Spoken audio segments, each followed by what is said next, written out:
criar aqui uma ideia errônea do que aconteceu, certo? Mas é para vocês verem como a educação ela é fundamental e ela está presente na vida de cada um de nós. Quando eu cheguei aqui, uma pessoa olhou para mim e estranhou a minha roupa. Normalmente assim, eu sempre gosto de vir, né, assim, meio pronto. Mas hoje eu vim com a calça social e tal. Aí ela pensou logo que eu ia pregar. Vejam, onde entra o processo de educação. Educação. Desde pequeno, os meus pais me ensinaram, me educaram quando eu pensava assim, vou para a igreja, na época minha mãe dizia, não use a roupa do dia a dia para ir para a igreja. A roupa que você usa para trabalhar, para estudar, para brincar, não use no sábado para ir para a igreja. E eu cresci com essa maneira de educação. E às vezes para mim era um dilema, porque eu gostava de algumas camisas e eu queria usar na igreja, mas ela dizia, você jogou bola com essa camisa? Então, tá certo, mãe. Então, é um processo automático. Quando eu sabia que eu iria participar hoje aqui, então eu já não usei aquela camisa que às vezes eu uso para trabalhar, entendeu? Então, é um processo. E educação tem tudo a ver com isso, né? Eu fui educado dessa maneira, então ela vai incorporando à sua vida uma maneira. Isso não quer dizer que para adorar a Deus, para eu vir aqui, eu tenho que, entendeu? Não é esse o caminho. Mas vamos pensar em princípio. Estabeleça um princípio, mas nunca crie uma regra. Dá para entender? Você se segue por princípios, sem precisar estabelecer regras. Então, eu não fiz disso uma regra, foi uma atitude, assim, automática. De estalo, certo? Mas se eu tivesse vindo de outra forma, eu estaria aqui também bem. Contanto que eu saiba o que se eu estou fazendo é para Deus ou para os homens. Não é isso? Bom, e nesse processo, então, eu peço a vocês que leiam comigo uma passagem que está no livro de Deuteronômio, capítulo 11.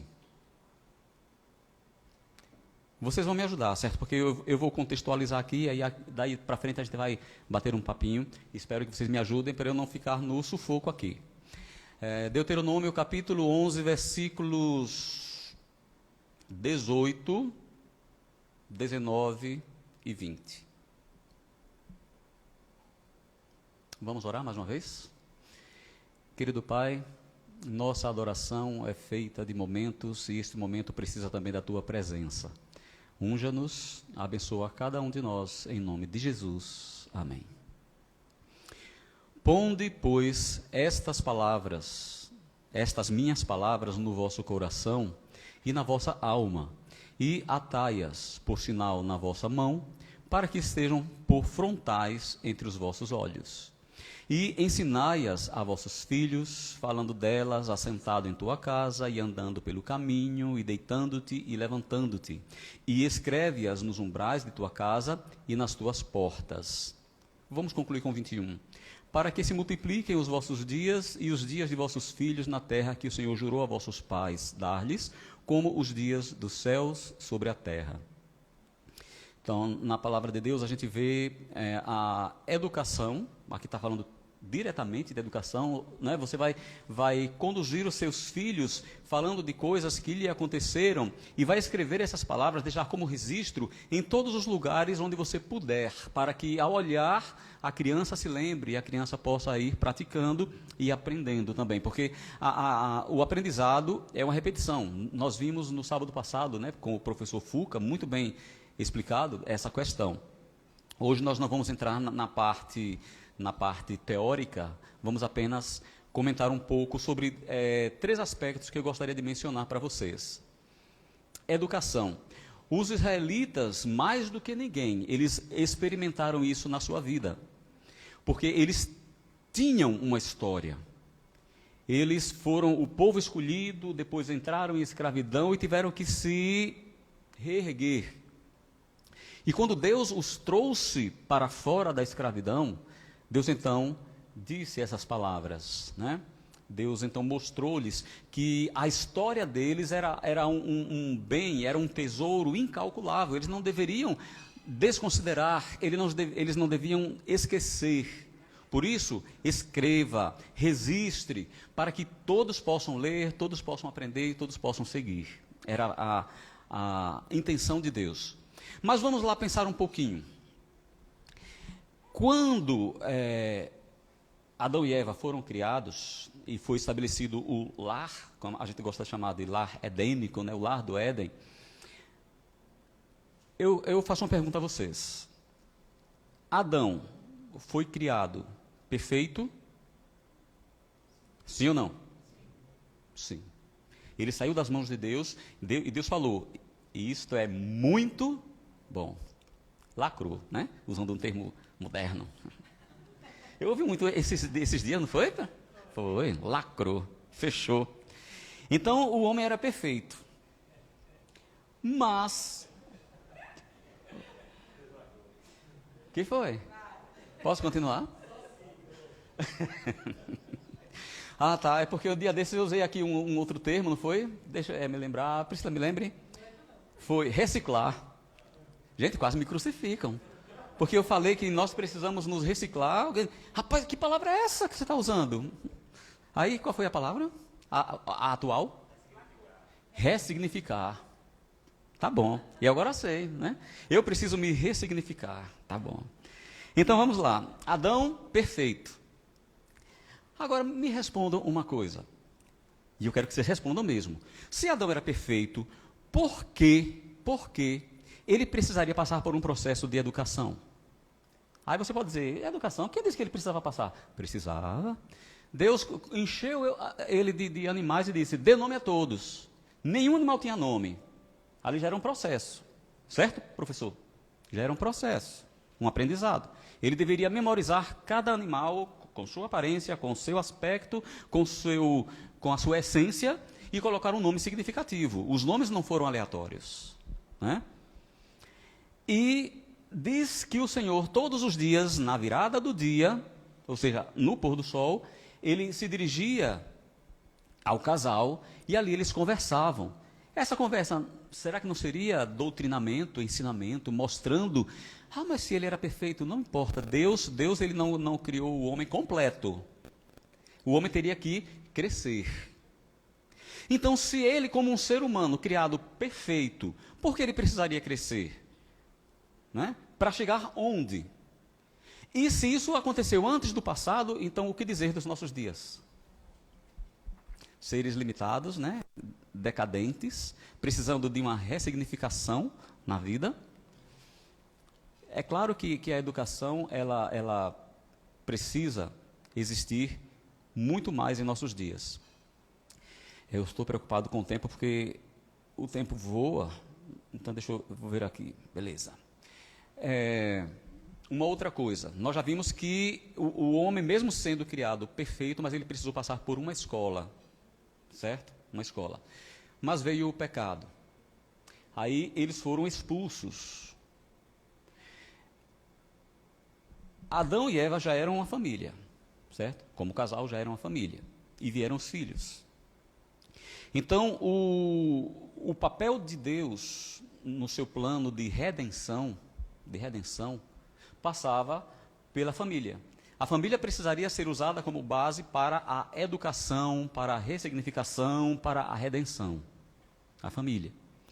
Mas agora a gente vê uma família sendo, entre aspas, convidada a deixar a sua escola perfeita, que era o Éden. Eles tiveram que deixar a escola, tiveram que ir para fora. Eles saíram. E eu fico assim pensando, o que aconteceu com a mente daquelas pessoas? Eles estavam ali no dia a dia aprendendo de Deus, mas agora eles estavam fora do paraíso. E como se isso não bastasse, eles podiam ver o anjo circulando, né, toda aquela área. Enquanto o Éden não foi tirado da terra, o anjo ficava com a sua espada flamejante para que ninguém pudesse ali entrar. Então, ficavam ali os gurizinhos, Caim e Abel, sentados assim diante do pai, olhando, sem entender muito bem. Então, o que foi necessário? Foi necessário que Adão chegasse para os dois e dissesse: filhos, sabe por que nós não estamos mais lá dentro? Por isso, por isso. E aí começou a contar a história do pecado. Mais um processo de educação. Eu não vou nem dizer que seria uma educação destrutiva, né? Não, mas ele teve que descer. Olhe, aconteceu isso. Seu pai e sua mãe falharam, erraram. E eu não quero que vocês cometam o mesmo erro. Então, vamos lá. Aí começou a ensinar de Deus, do amor de Deus. Aí começa um outro processo educacional. Eles que já conheciam a Deus por vê-lo, agora eles teriam que mostrar para os seus filhos quem era Deus por falar. Porque os meninos não podiam mais ver Deus, correto? O pecado os afastou. E aí vem um processo de reconstrução, baseado nas experiências deles, tá? Nas experiências deles. E o tempo vai passando e a gente chega naquele relato que nós falamos. Ali também é usada a família como base da educação. Não diz assim: e ensinai aos vossos filhos no caminho, ao levantar, ao deitar, ou fazer qualquer outra coisa. Escrevam essas palavras para que eles entendam. Então, a família está sendo usada para esse processo, para cumprir o processo de Deus. E hoje ainda nós temos essa incumbência, essa sagrada incumbência de, como família, continuar o processo de redenção da humanidade. Olha só, não estou falando de uma forma figurada não, é literal. Nós fomos incumbidos por Deus, né, enquanto pais, enquanto avós, enquanto tios, família, em continuar esse processo de redenção da humanidade. Cumpre a cada um de nós, como família, viver essa verdade, defender a verdade que a gente crê, que a gente abraçou e que a gente aceitou. Cada dia é um desafio, porque assim, não é fácil incutir valores nas crianças sem você cair na tentação de usar a sua autoridade. E na educação, nem sempre esse é o melhor caminho. A autoridade, quando eu digo autoridade, é a força, a imposição. Tá? A criança precisa entender o erro através da sua sabedoria, através do seu comportamento. Não sei se foi sábado que alguém comentou a respeito de condutas dos pais, né? O pai não quer que o filho use isso, não quer que use aquilo, mas ele mesmo usa. Então ele desconstrói. Ele mostra o que é certo, mas pelo exemplo, ele desfaz aquilo. Então, é um processo muito desgastante. A gente precisa da sabedoria de Deus para poder educar os nossos filhos, né, e colocar neles os valores, olhem só, valores eternos. Mas saindo um pouco do espaço da família, bom, se eu tenho uma família bem ajustada nisso aí então eu estou preparado para alcançar aqueles que estão fora do meu círculo familiar. Esse é o processo também. Além de eu conduzir a minha família, e essa deve ser a minha primeira responsabilidade, certo? É bom aqui que se frise, e eu sempre bato nessa tecla. Mais importante do que você ganhar o mundo é você salvar a sua casa. Mas, depois que a sua casa estiver ajustada, é claro que aqui e acolá vai ter um alarme de incêndio, você tem que correr, apagar tal, mas a sua família ajustada, você pode também continuar esse processo educacional, ou esse processo, por que não dizer, esse processo de redenção, para fora do seu ambiente familiar. Esse é o propósito de Deus também. Porque, eu acho que na conclusão daquele mesmo versículo que eu usei, daquela passagem, que diz o seguinte, e coloca de tal forma que aquele que passar correndo, possa ler. Não é assim? Então, é o aspecto externo do processo que começou dentro de casa. Tá? Então, essa foi a essência dessa semana. A família como base da educação e como base da redenção. Entenda que você tem um sagrado legado, e você precisa viver para a honra e para a glória do nome do Senhor. 15 minutos e 38 segundos. Cumpri, pastor? Então, vai ter mais alguma coisa, Jardel? Não. Eu vou higienizar, tá? Se você quiser esse, eu higienizo para você. Peguei o de Jardel, que é da mesma unidade familiar. Tem uma coisa interessante também, Edson, porque assim, a palavra de Deus diz, ensina a criança no caminho em que deve andar, né? E quando for velho, não se desviará dele. Uma vez eu estava lendo esse verso e estava estudando sobre ele. Não necessariamente significa que o pai tem que ensinar o filho, porque às vezes a criança não tem o pai, mas tem o tio, tem a avó, tem a tia. E é interessante, porque assim, eu lembro que alguns anos atrás a gente tinha mais respeito com quem era nosso tio, com quem era nossa tia, né? Minha tia disse, está dito, era como se fosse a mãe. A mãe disse, está dito, a tia disse, está dito. A avó falou, está falado. E parece que hoje a gente percebe, na sociedade que a gente vive hoje, que já não existe mais essa força. E por que não existe essa força? Porque partiu de nós mesmos a falta do testemunho. Né? Sim, um professor. Quem desrespeitasse um professor em sala de aula era expulso da sala. Tomava uma advertência, suspensão. Hoje em dia a gente não pode nem expulsar uma criança da sala. Mas por que isso? Às vezes eu me pergunto assim, por que a humanidade chegou nisso? Por que nós chegamos nisso?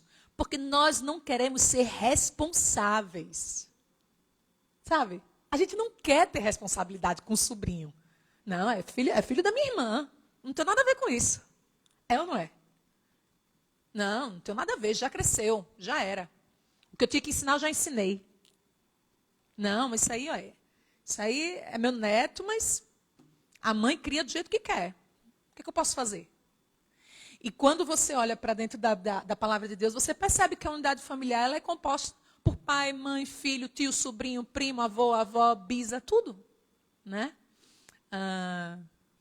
Existem certas coisas assim que eu vejo, nós estamos perdendo muito rápido, né, nessa geração, que é o respeito, né, e a sensação de responsabilidade. Nós somos responsáveis.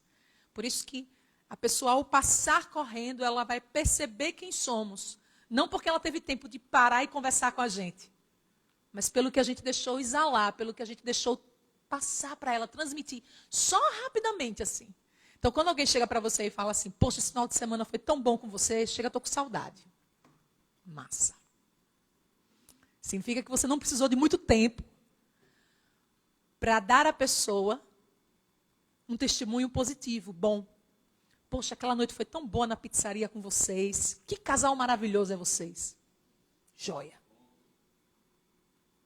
Poxa, foi tão bom ter ido na igreja de vocês, eu me senti tão acolhida, eu vi as pessoas olharem umas para as outras, falar, conversar, se sentirem abraçadas. Maravilha. Por quê? Porque nem sempre teremos tempo, 10, 15, 20 minutos, para deixarmos que a pessoa sinta o que nós sentimos quando vivemos uma experiência com Deus. Né? Bom, mas me desculpe, às eu me meti no seu assunto, eu vim falar sobre outra coisa. Imagina. Quem aqui gosta de ganhar presente? Todo mundo, né? Melissa, a cada meia hora ela olha para mim e faz assim, dia 12 é o dia das crianças. Aí meia hora depois ela, mãe, dia 12 é o dia das crianças. Mãe, a senhora já foi no shopping? Não. Mãe, mas dia 12 é o dia das crianças. Quando você vai num aniversário, pode ser de adulto. Gente, se você for na casa do adulto comer um bolinho, você pode ter certeza que lá no fundo daquele adulto existe aquela vontade de ganhar uma lembrancinha. Claro, claro. Né? Quando eu digo assim, gente, é meu aniversário, vocês podem vir comer um bolinho aqui em casa. Pelo amor de Deus, chegar de mão abanando? Não faz isso. Sabe por quê? Olha que negócio interessante. O que o presente revela? O presente revela que você deu pelo menos 2 coisas para a pessoa. Você dedicou um tempinho. Tá bom, fica tranquilo que eu levo um presentinho. Significa que a pessoa teve um tempo, tirou um tempo para pensar em você. É ou não é? E outra, a pessoa deu um pouco de si. Agora, olha, pode ter custado R$2, mas ela deu um pouco de si para você. Então, o presente não é nem o valor, não é nem o objeto, mas é o que ele representa. Amor. Porque quando você dedica tempo e dinheiro a alguém, é porque você ama. Eu posso não amar Esdras como eu amo Jardel, Eu posso não amar Jafé como eu amo Esdras. Mas eu amo. E esse amor é demonstrado quando eu dedico um tempo para essa pessoa. A nossa caixinha de oração, ela é um presente. Porque quando você coloca ali o seu pedido, alguém vai levar para casa e vai lhe presentear todos os dias. Porque todos os dias ela vai tirar um tempo para pensar em você. Para ler o seu pedido. Para orar por você. Depois de grande eu entendi que o maior presente que a gente pode ganhar é quando alguém olha para a gente e diz assim, estou orando por você. Não tem Jeep Compass, não tem viagem para Paris, não tem roupa nova, não tem sapato, não tem nada, velho. Eu estava no trânsito essa semana e recebi uma ligação. E era justamente porque um membro daqui do Espaço Movimento Vivente estava orando por mim, pegou o meu nome, estava orando por mim. E esse dia foi um dia sensacional. É sensacional. Porque eu fiquei sabendo que alguém daqui do Espaço estava orando por mim. Isso foi emocionante. É top. Então, Abel, chega aqui. Você ficou orando por nós. Uma salva de palmas, por favor. Obrigada, Abel. Você tirou um pouco do seu tempo para pensar na gente. Pega o seu microfone. Liga aí, Clive. Rapaz, eu já fiquei uma vez, não foi com a Caixa. E eu fiquei de novo. Engraçado que nesse começo, assim, a gente chegou sábado, almoçou e foi abrir. Eu e meio da expectativa. Só que foi a primeira vez durante a pandemia que a gente teve. A gente teve 5 pedidos só essa semana, e foi muito mais fácil orar. E, a gente orava de manhã, mas eu lembro que eu estava plantando no hospital e ficava o dia todo lembrando. Como só são 5, eu lembrava dos 5 certinho e das pessoas. E foi massa. E você falando ali, eu lembrando, do como é bom receber mensagem quando a gente está orando. Ainda não acabou a pandemia, mas eu recebi muitas mensagens, de você, de Jardel, de Clive, que estavam orando por mim. Ele é enfermeiro, né? Ele para estava vocês lá entenderem, trabalhando no Covid. E a gente fez fez um grupo de oração. E vocês já sabem, quem é mais próximo de mim, eu sou milagre, porque de lá onde eu trabalho na UTI, e de 11 colegas que trabalham comigo, só 2 não ficaram doentes. Outro e eu. Isso é Deus, isso são vocês na minha vida. É por isso que é tão importante a oração. Sim. Porque eu falava com Pri, Jardel, eu acho que depois com 15 dias que começaram as lives, Jardel mandou uma mensagem para mim. Foi, Abel, disse, Jardel, nesse momento eu sei que eu sou importante no louvor, mas as pessoas precisam mais de mim lá. Foi Deus, não é Deus. E eu dizia, nesse momento eu não posso, porque eu não posso ficar doente. Aí eu lembro que começaram os cultos e eu mandava mensagem. Eu não vou ainda, porque existe uma preocupação, não só comigo, com a minha casa. Minha mulher também é enfermeira, ela dava plantão, ela pegou paciente também. Apesar de trabalhar com paciente psiquiátrico, ela também teve paciente psiquiátrico com Covid. Com Covid. Uhum. E a gente ficava muito preocupado com a gente, com o Davi. Só que a gente ficava muito preocupado da gente ser meio de transmissão para os outros. Porque, por mais que você tome banho, a gente não fica seguro e a consciência da gente fica ali martelando. Eu não posso. Eu acho que de um mês para cá que a gente está mais... Não que a gente esteja mais relaxado, mas a gente está menos temeroso. Sim. E eu agradeço muito as orações daqui, da igreja. Aí, a caixinha teve outro significado. Uhum. Porque a gente vê como isso reflete na vida dos outros. Isso é muito importante. É essencial. Amém. E aí, quem vai levar para casa? Quem está aqui que você vai dar a missão? Quando eu cheguei hoje, eu fiz todo mundo. Aí teve uma pessoa para mim que fez um coraçãozinho. Que foi a Andréia. Eu já vinha pensando, não, tomara que ela vá hoje. Que eu assim, tomara que a Andréia vai ser a Andréia. A caixinha está lá. Pronto. E a Andréia vai levar depois. A caixinha está ali e a gente está fazendo o seguinte. A gente comprou várias canetas. Então, a caneta que você pegar para escrever, você já vai colocar na caixa branca. Para depois a gente higienizar todas, tá? E a caixinha de madeira está ali, você vai colocar o seu papelzinho dentro e depois você já passa álcool ali na sua mão. Então está tudo certo. Bom, esse é o nosso culto comunidade. É um culto que acontece todos os sábados às 10 horas da manhã. Nós temos o culto evangelístico que acontece à noite, às 18 horas. Então, a nossa casa vai estar aberta. Nós sabemos que existem pessoas que estão morrendo de vontade de vir, mas ainda estão cautelosas, né? Existe pessoal com comorbidades e tudo, por isso que a gente continua transmitindo também pela live do Instagram, certo? Mas vai ficar muito feliz contar com a sua presença, porque ter um culto e olhar para vocês é bem diferente. É muito mais gostoso, não é verdade? Então vamos fechar os nossos olhos, vamos orar a Deus, agradecer a Ele por essa manhã de sábado.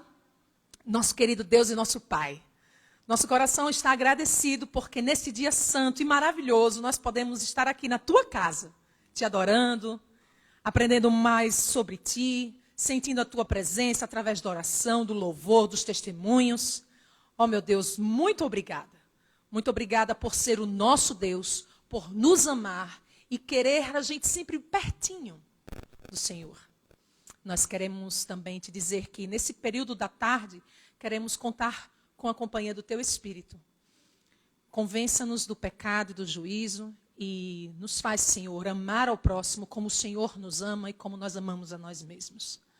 Nós te rendemos glórias e aleluias nessa manhã e mais tarde queremos estar aqui nessa casa de novo para mais uma vez aprendermos da tua palavra. Essa é a nossa oração e nós a fazemos em nome de Jesus. Amém. Amém. Feliz sábado, gente. A saída por aqui, tá certo? Olha, legal, gostei.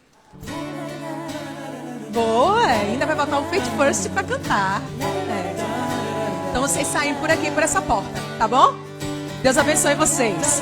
Tchau, gente que tá aí na transmissão. Deus abençoe também.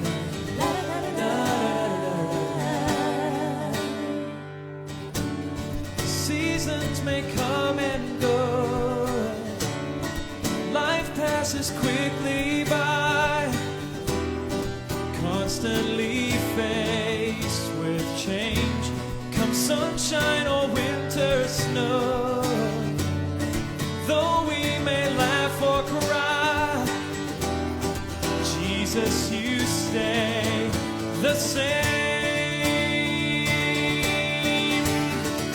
Jesus, I will praise you if I'm resting or at war.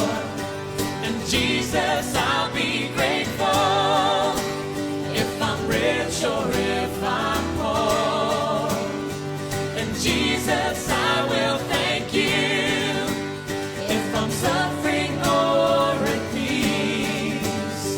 For you and you alone I live and breathe.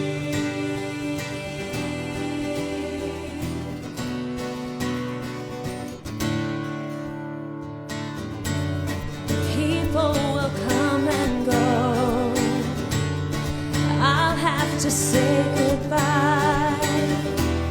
Sometimes I'll go through pain, but meanwhile my faith will grow. With the ebb and flow of time, and still you remain the same.